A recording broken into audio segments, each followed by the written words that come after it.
Hi, everybody. Welcome. Glad you're here today. Glad you're watching. My name is Mike. I thought I would just share something that I've heard before, and then yesterday I was reading a post. I think it was on LinkedIn, and a friend of mine had made this comment, and I was like, "Oh yeah, that's a really good phrase to remember," and it sort of really wraps in nicely into a meditation practice. And it's what's called a kongan. Kongans are these questions that are posed to students of meditation, Zen meditation in particular, by their Zen teachers. And those questions are then answered by the students in sometimes untraditional and illogical ways. I won't get into all of that. What really is important, though, is this one particular question, and I'm going to paraphrase a little bit for simplicity's sake, where a student comes up to a Zen master and asks, how do I attain wisdom, or how do I attain enlightenment? And the Zen master says, chop wood, carry water, which is a sort of befuddling kind of answer to give, right? One would assume, oh, you have to spend this many hours in isolation meditating under a tree, and you have to repeat these sutras and all these prayers and do these things, right? But all this teacher says to a student is chop wood, carry water. And again, I'm kind of simplifying it for us for today, but I think that the student keeps coming back and he gets the same answer: chop wood, carry water. And what the student eventually does is he goes back to his chores, and in the process of chopping wood, and of course carry water, this is sort of the old days, right, where you would go to a well to get the water. He would chop wood and he would go to the well and carry water and bring it back, and he would just keep doing this. Well, eventually, in the simplicity of these repetitive tasks, something begins to shift for this student. And you can imagine where this is now going, right? Is that something is illuminated for him, something becomes clear in the simple tasks of chopping wood and carrying water. Now, most of us, some of us may chop wood still if we have a fireplace, but probably none of us are really carrying water from a well anymore. We have modern plumbing systems, thank goodness. But perhaps you have something, and I'm speaking for myself here, in the morning there's a routine. Most mornings there's a routine that I have, that involves doing very repetitive tasks. From making coffee, putting coffee in the grinder and grinding it, putting it in the press, boiling water, right? Showering. For me, I also have a cat and a dog, so feeding my animals every morning. It's a very repetitive, like I could almost, if I had to tell you, this sounds a little bit kind of crazy, but if I could imagine I open the refrigerator with my left hand, I put my right hand in, I reach in, I get the cat food. With my left hand, I also reach down and grab the orange juice, because I have orange juice in the morning, and I walk. So, I could give you almost a step-by-step play of what I do almost every morning. And what's interesting about that is that as I've gotten older, and as I've also practiced meditation more, I've come to see those repetitive tasks as being really rewarding and comforting. And they ground me in a way that I never would have imagined, right? When we're young, I'm not saying some of you aren't young and you're a teenager or your 20s, and everything's about spontaneity, and keeping things loose and fast and free and never getting, and the idea of being in a routine was seen as being somehow, and even now, sometimes there's this negative connotation to having the discipline of routines. But I think most of you know from experience there is something really comforting about the discipline of routines and repetitive tasks. And like meditation, these things can be a meditation. The simple task of for you, if you have a routine of getting up in the morning and making your bed, that's another part of my routine. Making my bed, feeding the dog and the cat, fixing coffee. Then I also do a meditation practice in the morning. But even the mundane things of feeding the animals, making the bed, fixing the coffee, this can be meditation too. If one is very mindful of what we're doing when we're, quote, chopping wood and carrying water, making coffee, right? Making the bed. If one is mindful and gets lost in simplicity of those tasks and really be conscious of doing whatever that is that you do as a repetitive task each morning, there's something really beautiful about it and calming, and whether it leads to enlightenment, whatever that means, I don't know. But I can certainly say there is something that has grounded me in those repetitive tasks that I think are very much meditative. So don't think, to kind of conclude here, don't think that meditation is confined only to these times. You're sitting on a cushion. I have a Buddha statue behind me. Perhaps you have something at home where you like to do meditation. It's a nice little, it's a cushion or it's a chair. It's in a corner by the window with the sunlight. That's all fine. Continue to do all those things. But sometimes meditation is chopping wood and carrying water too. And that can be just as wonderful and beautiful and grounding as doing a meditation practice like this. So keep that in mind. When you think you don't have time to meditate, you do. It just may not be this. Okay, that's my little talk this morning. So this is perfect timing. We're going to move into about 5 minutes of guided meditation. Feel free to, if you want to turn the volume down, you don't want to hear what I use to guide viewers with, that's okay. Maybe you don't need it. But if you do, go ahead and move into a position where you are. For me, I'm on a cushion. You may be in a chair. It doesn't make a difference as long as you have something under your tailbone that gives you some support on your back, right? So preferably not a soft bed or a soft couch, but something where you can really feel some support under your tailbone so your back is straight and your head is up, neutral up, just not jacked back, but neutral, your chin is neutral, right? Kind of a perpendicular line. If you want to look at perpendicular, two lines being perpendicular. Your hands are on your knees, or in your lap, resting comfortably. I always suggest to keep your eyes slightly open. For me, I like to look down a little bit and straight ahead, so you may see me gazing a little bit past the camera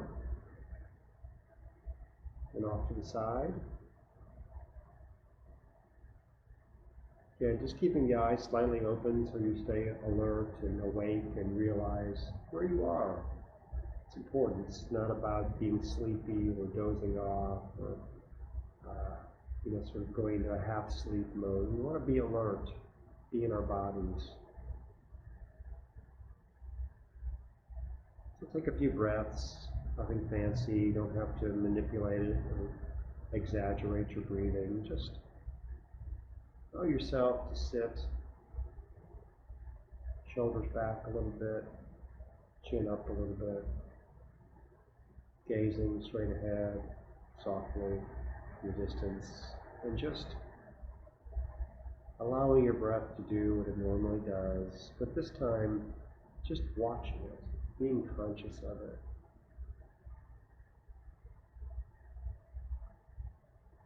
So much throughout the day we breathe, but we pay absolutely no attention to our breath. We just do it. So this is a chance to tune in to your body and your breath. And just be aware of it. Be grateful for it too.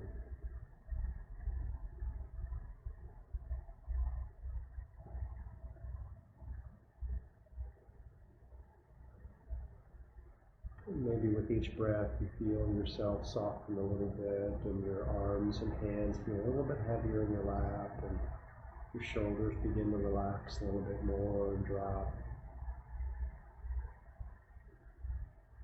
Maybe your facial muscles begin to also relax.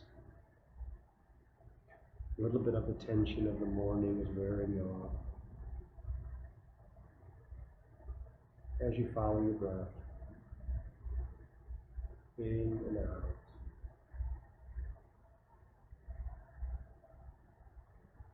Maybe see if you can elongate that exhale a little bit more.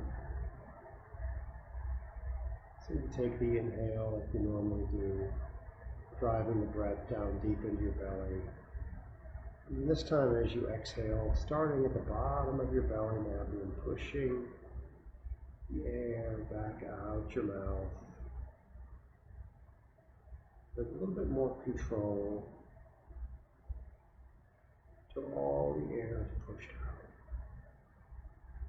And a deep breath in again, pulling the air down, filling your lungs all the way down into your lower belly. And when it's full, pushing, squeezing from the bottom up, the air back out again. A little bit more slowly. Feel like you're pushing the air out of a balloon.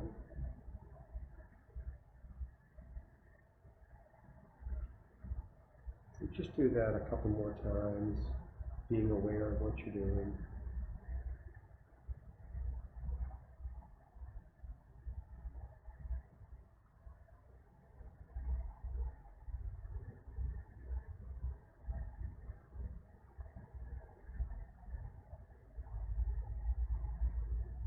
So if you're relatively new to meditation, this is all it really is. It's just breathing. As far as any thoughts, what do you do with your thoughts? Don't do anything with your thoughts. Just let them be. They may be bothersome. They may try and get your attention. Of course they will. That's okay. That's what thoughts do. Just let them do what they do. Don't get tangled up with them. Don't judge them. Don't try and squash them or wish them away. The more you do that, the more stubborn they are. So just let them float past. You just keep going back to your breath. Now we'll begin our 15 minutes of just silence. At the end, you'll hear me ring the bowl, and we'll bow together before we have a few announcements and go about our day.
And please take care of yourself, stay healthy, and I will see you hopefully next Tuesday.